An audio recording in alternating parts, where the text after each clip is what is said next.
Bienvenue, mesdames et messieurs, dans ce bulletin d'information. La délégation mixte des droits de l'homme, MONUSCO et PDDRCS ont eu une séance de travail mercredi au gouvernorat de l'Ituri. En toile de fond, l'opérationnalisation de la justice transitionnelle pour la résolution pacifique des conflits dans cette province qui est dans la partie est du pays. Les détails.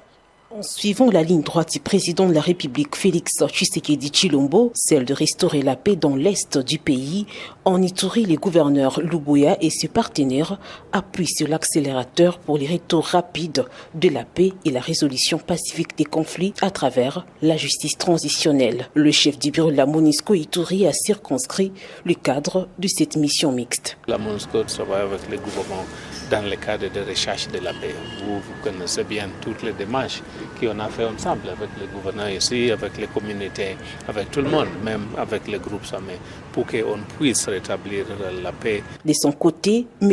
Eric Messimoine, représentant du directeur du Bureau conjoint des Nations Unies aux droits de l'homme, souligne que la justice transitionnelle doit être appliquée comme levier pour résorber le cycle de violence en Ituri.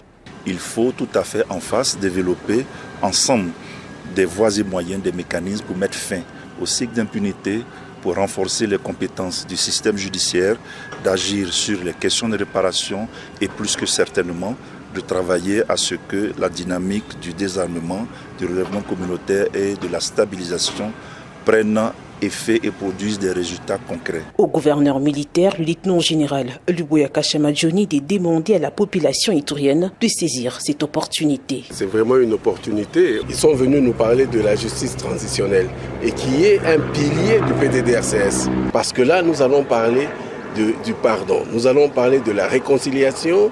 Aujourd'hui, nous voulons donner ce message à tous ces grands acteurs qui sont là, qu'ils aillent encore le répercuter dans les communautés pour dire à ces chefs de groupes armés, à ces membres de groupes armés que voilà, aujourd'hui, nous tendons encore nos bras pour que vous nous rejoigniez. Avant que cette justice s'applique, mais que vous parliez. C'est ce qui est important. Aujourd'hui, nous allons avoir la société civile, nous allons avoir les chefs coutumiers qui sont des grands responsables.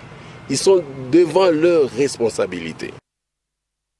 La première ministre Judith Suminwa a foulé mercredi la province de Lualaba pour cette première visite en tant que chef du gouvernement congolais. Judith Suminwa va participer plutôt au Katanga Business Meeting 2025 KBEM.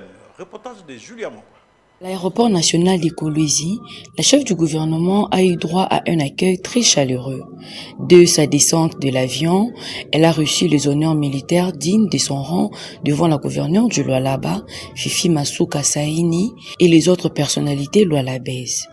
La population, les membres des partis politiques et associations de la société civile ont pris d'assaut l'enceinte de l'aéroport de Kolwezi et ses alentours pour souhaiter une bienvenue à celle qui s'est engagée pour le développement intégral de la République démocratique du Congo, conformément à la vision du chef de l'État Félix-Antoine Tshisekedi Tshilombo.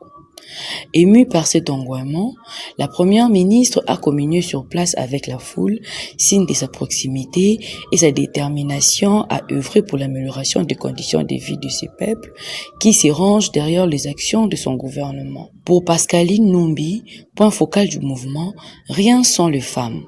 Une structure de la société civile, cette visite de la première ministre est une preuve de son implication à œuvrer aussi pour l'exécution des différents projets nationaux en faveur de Lualabé. Florence Caïn de l'église kimbangiste a pour sa part remercié la chef du gouvernement pour sa première visite dans leur province. Elle apprécie sincèrement son leadership à la tête du gouvernement. Dans l'agenda de la première ministre, on retient pour cette première journée les huis clos avec la gouverneure de province avant la réunion du conseil provincial de sécurité. Plusieurs audiences sont également prévues, notamment avec la société civile, les confessions religieuses, le chef coutumier et partis politiques, sans oublier la visite du nouveau bâtiment du gouvernorat des provinces en construction, celle du village de congrès de l'orphelinat Maman Denise Nyakeru Tshisekedi, ainsi que le nouveau bâtiment de l'hôpital général de Mwangeji, également en construction. Mesdames et messieurs, c'est la fin de ce bulletin d'information. Merci de l'avoir suivi.